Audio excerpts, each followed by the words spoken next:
boy, oh boy, oh boy, oh boy. Here we go. It says we are live streamed, so let's go to it. All right, folks. I am still, I'm an emotional person. I think people that look at the Mañana morning check-in and they see me, on a near daily basis coming on this channel and talking, know me as a fairly emotional person. I try to be professional. I try to, but listen, I just did 2 hours of Zoom meetings, 2 hours of Zoom meetings with a client, different people at the same business I coach with. I work with them through the Power Sport Academy, one of our projects here at Mañana, and I'm over the moon. So there's so many things today. So it's my wife's birthday. So my queen is having her birthday today. When I'm done with this, I'm going to post this up, post the replay to LinkedIn, post the replay to the Mañana website under video diaries. And then I'm going to disappear. I'm going to, try and spend some quality time with my queen. But, I got up early today. I had mentorship breakfast with my son. You guys, if you're a regular listener, you know that Fridays is the day. I grab my kid. We run down. A lot of times we head down to Panera Bread. I have to turn on the label so you can see it. We head down to Panera Bread and, get a coffee and a breakfast sandwich. We read a devotional. We share with each other, what's going on this week. How'd you feel at Scouts? How's school going? Do you have any questions for me? Anything I can help you with? And hey, are you looking forward to Sunday? Because Sunday he's going to race his CRF 250 for the first time. And so is there a better way to start your day? Right? Sometimes people would say, well, yeah, but no, there's not. Before the mentorship breakfast today, I had one of those intentional conversations with my wife, my queen, and it's her birthday, like I said. And so that was just nice, right? So wife time, son time, and then 2 hours of Zoom meetings with one of my star clients. The level of growth and when I say growth, I'm not talking about just a spreadsheet. Okay. There's a thing called 20 groups. 20 groups is a lot of bigger training companies will do this, and it's not just in motorcycles, it's in other areas as well. But training companies will get together a group of clients and they'll say, hey, let's have a 20 group, or let's do a mastermind. Maybe that's a better way to say it. We'll do a mastermind and we'll all go to Vegas for 3 days, or we'll all go to Orlando for 3 days. And we'll go over everybody's spreadsheets. We'll share our numbers. We'll share our policies and processes, and we'll try to extract, best practices that will build our gross profit as much as possible. It's generally how those work. But I want you to think about who goes to a 20 group or to a mastermind meeting. The owner or the general manager, or one of the decisions, someone that's running the business. And so they'll go to this meeting. They'll sit there for 3 days. They'll have whiskey sours after hours, and it's a good time. So it's fun for them to go. It's work, but it's also fun. And they'll have friendly competitions with other businesses, and they'll say, hey, I'm at, in the power sports world, they might say, hey, I'm at 30% parts to labor. I'm at 42% parts to labor. What's my goal? It's going to be 50% parts to labor. Well, I bet you I'm going to be closer to 50% than you at the next 20 group meeting, and blah, blah, blah. I bet you $100 or whatever. Friendly competition. Here's what happens though. Who's at the meeting? This guy's at the meeting. The guy at the top of the pyramid. When he gets back to the business, you could be selling CDs, computers, motorcycles, boats, whatever it is, right? You're in a business that is, you're running it. So how are you positively affecting the numbers on that spreadsheet? What's the how, right? And then how do you get to a how?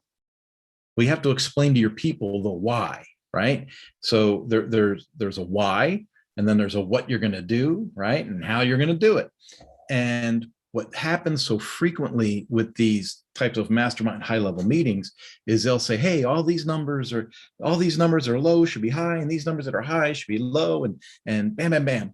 And then the owner goes back to the store and he tells his people, hey, these numbers should be here and these numbers should be here, and make that happen. But nobody has been formally trained on how to make that happen. And that's kind of where I step in. I'm a business consultant. I work with the people on the ground. I work with, so in the motorcycle industry, I work with the service writers and the service managers, and I check in with technicians, talk to parts people, parts managers. And, we affect communication and leadership techniques that change the culture a little bit. And then once the culture is kind of fixed, we institute policy and process that drives, those hows and those whats, and inform people on the why, so that when someone goes back to their 20 group meeting or their mastermind, they can say, hey, remember that spreadsheet last year? Let's take a look at it this year and see where we're at. And, I'll just brag. I got a dealership now that was, less than 30% parts to labor. And last month they're at 45% parts to labor. I want you to think about that. That means that if they were $1 million business, let's say $1 million with parts and labor, they may have only done $250,000 in parts, right? Let's say $300,000 in parts. Let's say they're at 30% parts to labor. So if the labor was, let's say if the labor is $500,000, right? Let's say at 45% labor, they're going to have $950,000, right, in revenue. But if they only had 30% parts to labor, right? How much would that be? 30%, 15, 45. So that would be $650,000. That's a $300,000 difference. Might have to double check me on that because that was math that was just done in my head. But changing the parts to labor percentage in that fashion added $300,000 in revenue to that business for a year. That's pretty spectacular. But it's not just that. It's the growth with the person, right? So, I talked to one person and they were kind of beating up on themselves. And I said, hey, don't beat up on yourself. Let's talk about the good things on this call. Let's talk about you so you know what to fix. A year ago, you didn't know what to fix. But now with the coaching and the training, you know what to fix, you know where you were and now what you're missing today. So you know that since you've done it in the past, you can go back and grab that, move it forward, and you can implement it and you can get better.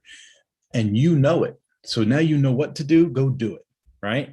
And then the next call is, hey, this person, that, and this person, that, and I'm not sure I'm the right leader, and blah, blah. Nope, you're the guy, you're making it happen. Here's how you will introduce, the why and the how to your team again and get over this lull or get over this plateau. The power sports business is a seasonal business. And so people that have been doing it for a long time, they get used to the idea that, hey, man, you work your butt off in summer and you're almost looking forward to the fall when things slow down and you can take a breath and relax a little bit. But when you're in a business that's actively growing and adding lines and brands and all those things, that natural tendency to slow down after summer and take a breath as fall comes in, that's not going to be there. And so, this particular leader needs to say, hey, we are in, we're in a growth transition right now. And even though this is the end of the busy season, we're not expecting to see the same drop. In fact, we're expecting to see that we're going to have to ramp up a little bit and get used to the new brands and the new processes and environment that we're going to be working in for the start of the next season. And so it's just a tremendous day. So all of these things to say that in the end, it's relationships. My relationship with family, my relationship with my clients, my relationship with you, it all comes down to relationship. I had a really, really, really good call yesterday with somebody who is going to start working with the Power Sport Academy. And I don't want to give away so many details that, that I make them feel weird about it. But, we haven't seen each other over half a decade. But we made a good impression on each other, 7 years ago, right? And so it's like, hey, you're available. I got this thing available. I'd love to have you on the team. He goes, what are you doing? I tell him what I'm doing. He goes, if that's what you're doing, I want to be a part of it. like, this is cool. This is different. This is a paradigm shift for dealers. This is dealer focused, not distributor focused. And we're affecting these independently owned businesses in very, very positive ways. And I've got a certain way that I train and I communicate and I work with these people. And I just expressed to you, the relationship I have with this client. Imagine when I have 50 more of these clients. I'm just super, super excited that there's somebody that's going to join the team that's going to help us expand to get to that. And it goes right back to relationships. The way that I behaved and maintained myself 7 years ago while working with this individual kept that relationship. Not that we had coffee every day or anything, right? But when we got back in touch with each other, it was like stepping right back into time and going, I remember you at this session. I remember this. I remember that. We stayed in touch on A, B, and C. I think we'd work well together. And now we're off to give that a shot. I couldn't be more excited as we're coming into what some people would say is a, depressed time for the industry, meaning the end of a season, right? I really think, just as I wrote at the beginning of COVID, when COVID started, I put out an article that said, motorcycle sales are going to go through the roof. Make sure you protect your margins. You're going to run out of inventory. I wrote that in March of 2020. People thought I was nuts. I was like, but listen, movie theaters are closed, restaurants are closed, museums are closed, schools are closing down. What are you going to do with your kids? You're going to want to take them to the desert and let them ride dirt bikes. Do you have a dirt bike? No, you're going to want to go buy a dirt bike. Everybody's going to want to go buy a dirt bike or a UTV. And I told people, social distancing on a motorcycle is now acceptable. For the last decade, 15 years, if you wanted to go and disappear on your motorcycle for a day, you were considered selfish. I grew up in the 80s. Everybody wanted to be a rebel, be independent, go ride their motorcycle. That's what we did. And it was people were like, that's cool. As time went on, it got down to like jet skis, personal watercraft, and UTVs were okay because it was still a family event. But you were selfish if you're going to just disappear on your motorcycle for a weekend. Well, COVID kind of brought some of that back. And what a great chance for the motorcycle industry to have a second chance. But here's what we're doing with the second chance. We're running out of inventory, right? And so our after sales departments need to pick up the pace, and they need to get better at relationships. They need to get better at proactive selling. They need to get better at increasing their revenues so that they can make up for what sales is going to lose with a broken supply chain. Now, I know that that's not the most positive message, and that's not what a lot of people want to hear, but that's what we're seeing. If car manufacturers are going to stop producing cars because they can't get microchips, what do you think is going to happen to motorcycles? Do you think they're at the top of the food chain for getting parts? No, right? They're not at the top of the food chain. So as the supply chain continues to be broken, and as our current administration does precious little to help fix that, it's going to look like more and more pressure is going to be put on the fixed operations departments to make the revenue for these dealerships. And that's where the Powersport Academy comes in.